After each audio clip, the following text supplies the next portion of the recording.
It's hard to imagine TV history without MASH, the show that mixed comedy, tragedy, and war like nothing before it. On screen, the cast felt like family, but behind the laughter and the legacy, something else was happening.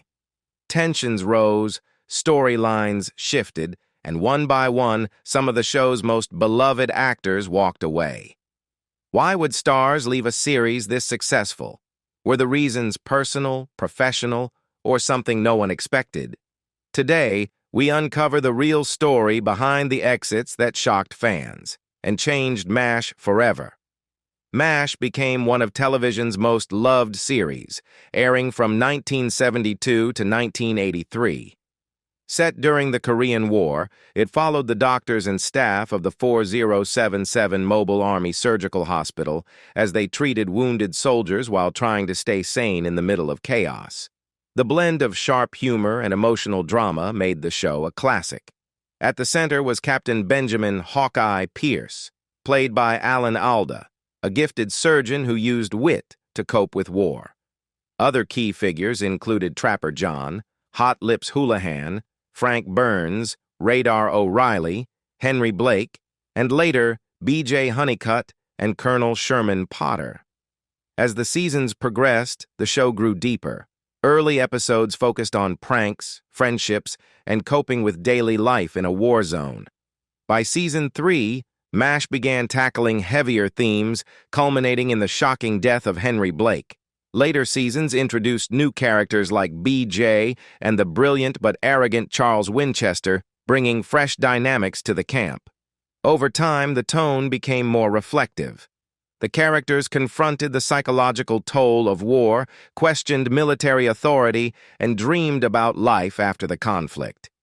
The series ended in 1983 with Goodbye, Farewell, and Amen, an emotional finale where the 4077th disbanded and each character said goodbye, closing one of the most meaningful chapters in TV history.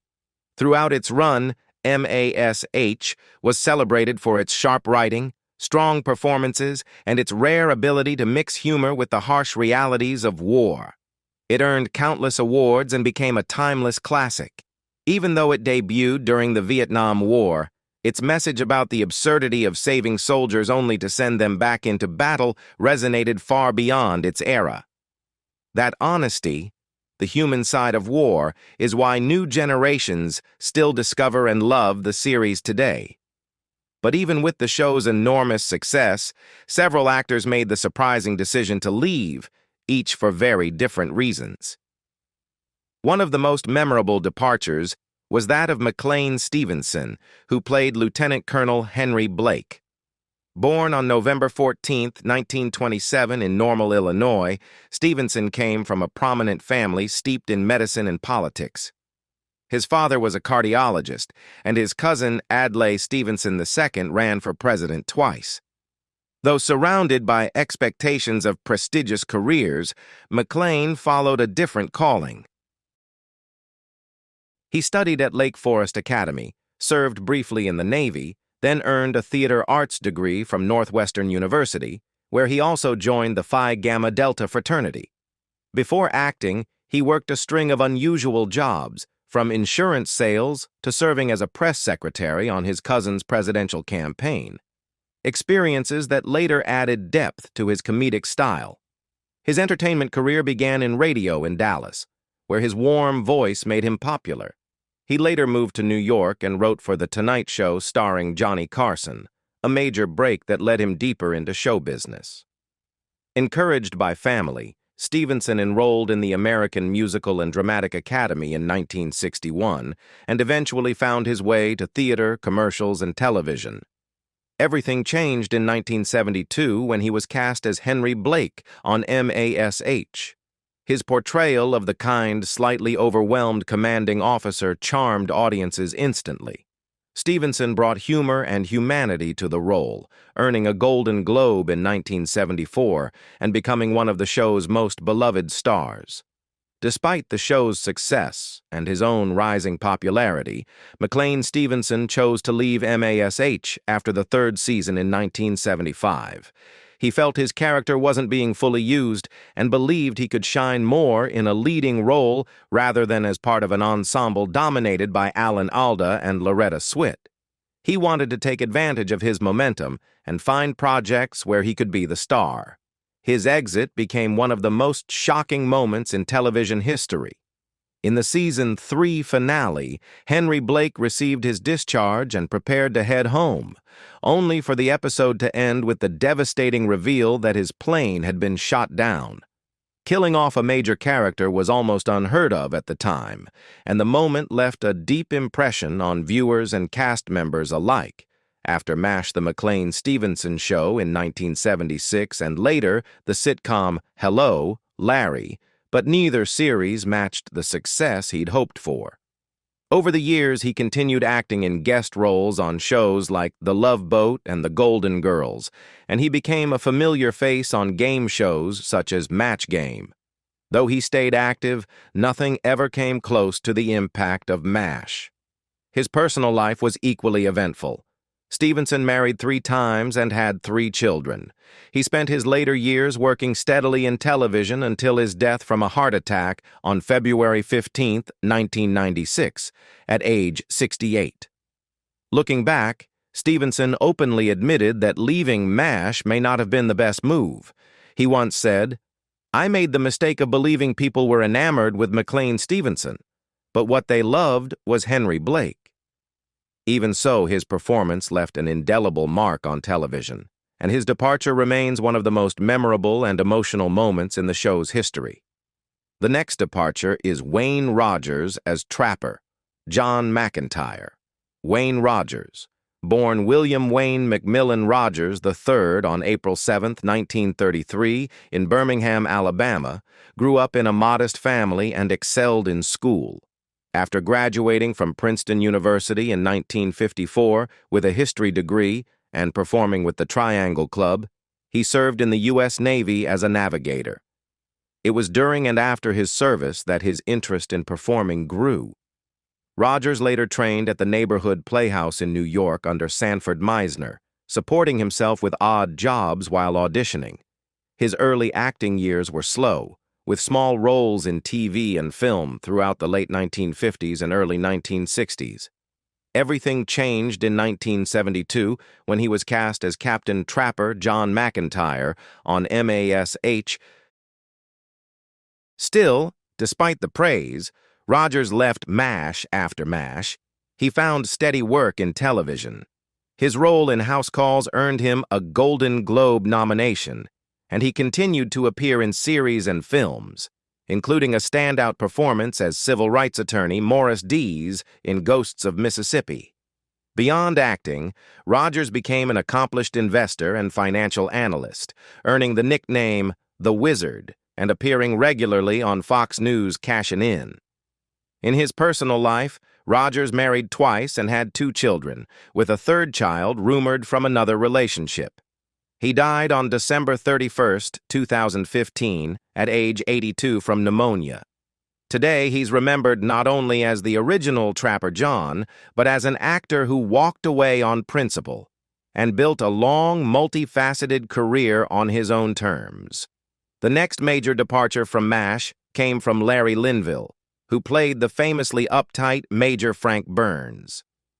Born on September 29, 1939, in Ojai, California, and raised in Sacramento, Linville initially studied aeronautical engineering before realizing his passion was acting. He earned a scholarship to the Royal Academy of Dramatic Art in London, one of only a few Americans to do so, where he built the classical training that shaped his career. After returning to the U.S., he worked in theater, toured with regional companies, and took on small roles in TV shows like Bonanza, The FBI, and Room 222. His big break came in 1972 when he was cast as Major Frank Burns on MASH. Linville turned Frank into one of the show's most memorable characters, petty, incompetent, paranoid, and endlessly flustered. His performance brought humor and tension to the 4077th, making Frank Burns a character that audiences loved to hate.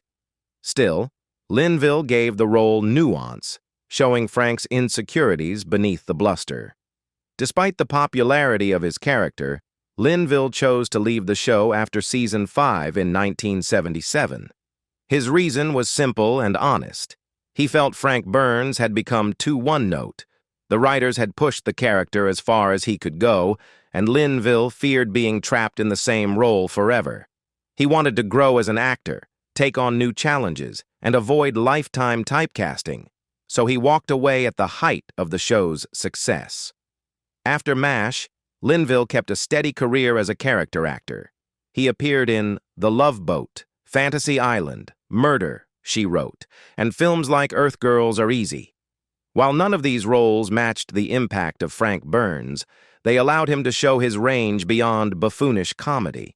His personal life was more turbulent, with multiple marriages and ongoing health issues later in life. Larry Linville died on April 10, 2000, at age 60, from complications following cancer surgery. The next major departure came from Gary Berghoff, the actor behind one of MASH's most beloved characters, Corporal Walter Radar O'Reilly. Born on May 24, 1943, in Bristol, Connecticut, Berghoff grew up surrounded by creativity thanks to his mother, Anne, who worked in local theater. Despite being born with a club foot and several deformed fingers, he threw himself into dance and music, eventually becoming a skilled jazz drummer.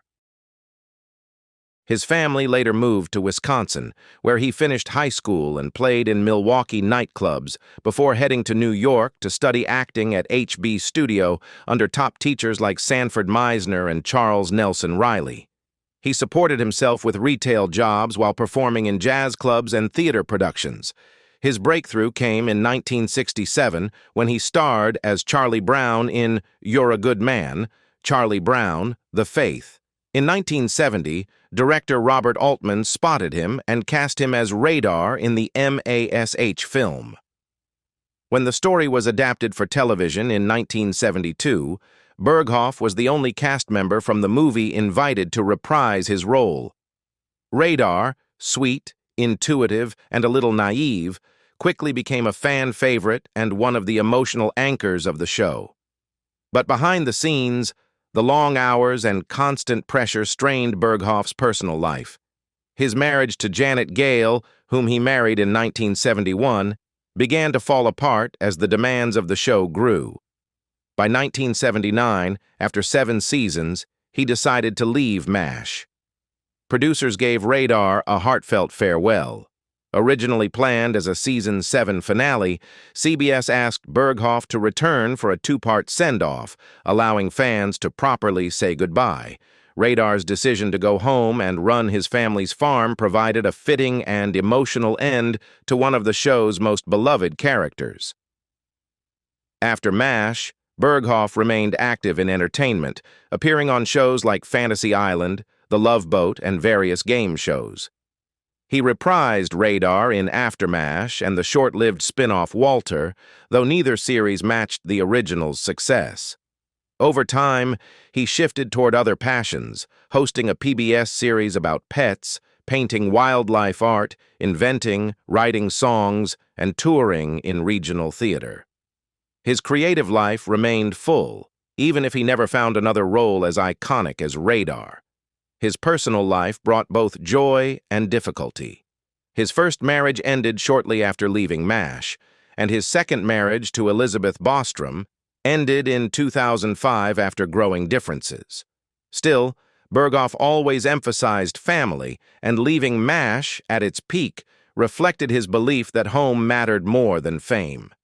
Gary Berghoff's legacy is forever tied to his unforgettable portrayal of Radar O'Reilly, a gentle, intuitive clerk who became the heart of the 4077th.